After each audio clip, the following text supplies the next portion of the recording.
Let's dive into one of the most unexpectedly amusing episodes of With Love, Meghan, specifically episode 3, when Tan friend makes an appearance and unintentionally steals the spotlight simply by being, well, normal.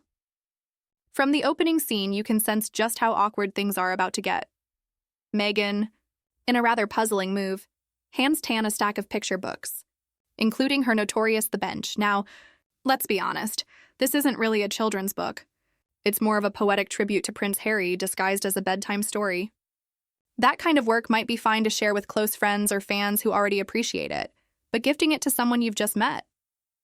That borders on cringeworthy.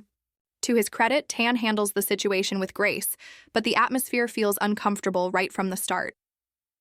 The gesture comes across less as thoughtful and more like blatant self-promotion, setting the tone for yet another episode filled with forced charm, secondhand embarrassment, and yes, actual dead flowers. What makes this episode truly fascinating is the contrast between Meghan and Tan. Tan enters with a natural, easygoing charisma.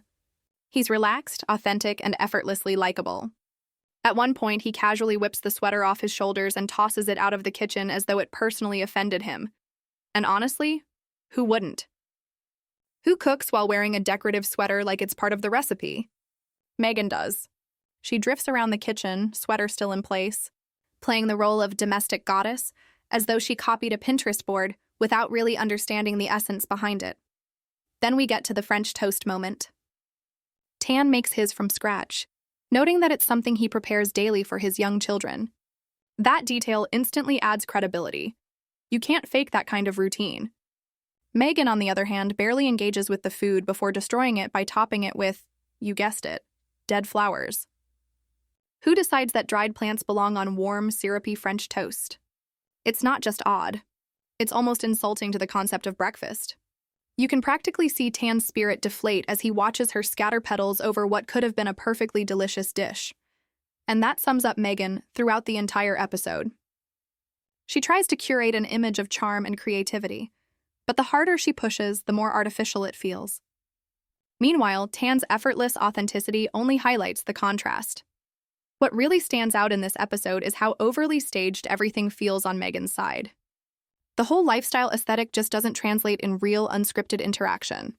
Everything looks too curated, too polished, and far too self-aware. Even the voiceovers feel patched together, like filler added in after the fact. Anyone with a bit of editing experience can spot the flaws immediately. One second you're watching a wide shot, and the next there's an abrupt zoom paired with audio that clearly doesn't belong to the same take.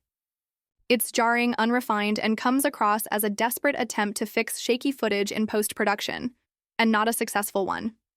Then there's Tan, who's the complete opposite. He doesn't need edits or artificial polish. He's naturally engaging, funny, and authentic.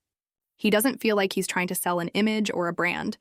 At one point, he shares that his husband bakes bread every day as a way to unwind, a detail that feels warm, real, and endearing.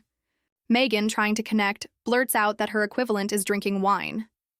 Maybe it was meant to be lighthearted or relatable, but it lands awkwardly. Coming from someone intent on cultivating a wholesome, motherly persona, it feels tone-deaf. It's just a small line, but it speaks volumes about the disconnect between the image she's projecting and the reality behind it. The contrast only grows. Sharper when they sit down to do a craft. Together, making aprons for Tan's children. On the surface, it sounds sweet until you remember his kids are just 1 and 3 years old. Meghan asks about their favorite colors as if toddlers that young can meaningfully weigh in on color palettes. Tan, ever polite, goes along with it, but let's be honest.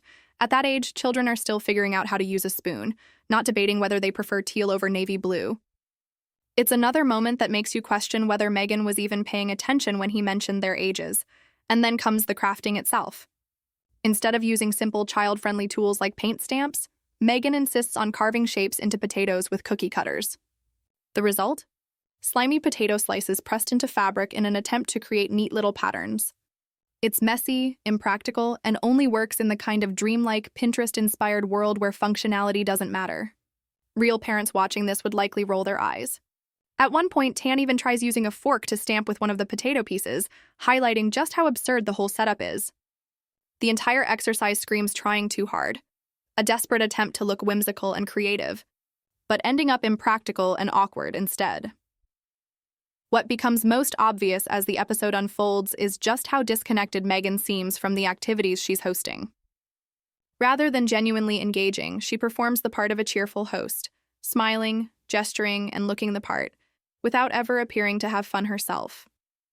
Tan, meanwhile, even while stuck stamping aprons with potato slices, manages to come across as good-natured, patient, and genuinely likable. He laughs, dives into the mess, and doesn't complain. Meghan, in contrast, looks like she's staging photos for a lifestyle blog, rather than creating a moment with her guest.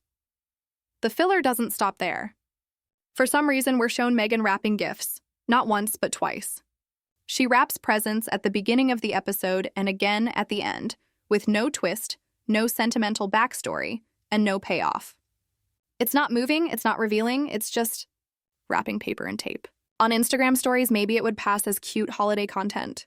But on a Netflix series, it feels like padding, another excuse to keep Meghan on screen without giving us anything meaningful. And that's the core problem.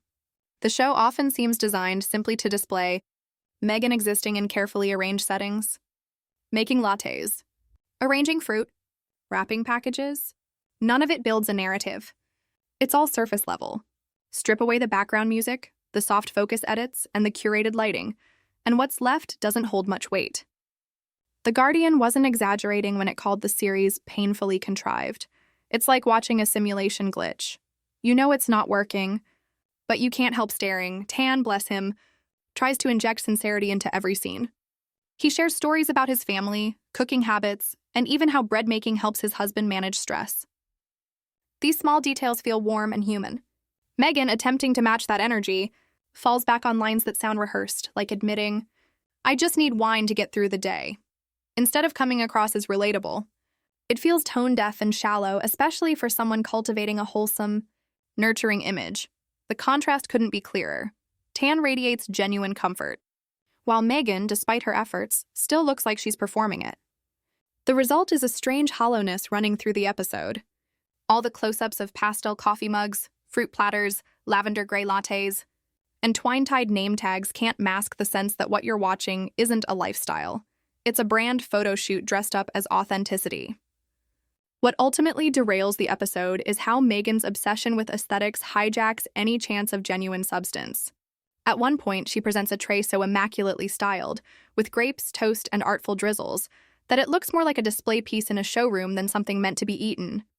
It's visually pleasing, sure, but it doesn't feel real.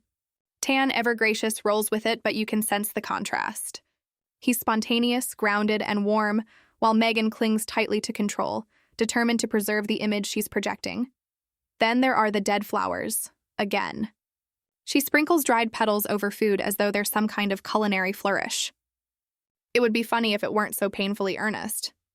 The real punchline isn't the petals themselves, but the seriousness with which she adds them. Every gesture seems designed to check multiple boxes at once: sophisticated, maternal, artistic, grounded, elegant, and relatable. In trying to embody everything, she ends up embodying nothing. What's left is a rotating set of curated traits with no core personality holding them together. The production team clearly tries to patch over the gaps with editing, precisely inserted voiceovers, sudden zooms meant to simulate intimacy, and carefully chosen background music to force a mood. But none of it can disguise the cracks, especially when Meghan is reacting to Tan's unfiltered moments. When he talks about how much he loves cooking for his kids, she doesn't connect.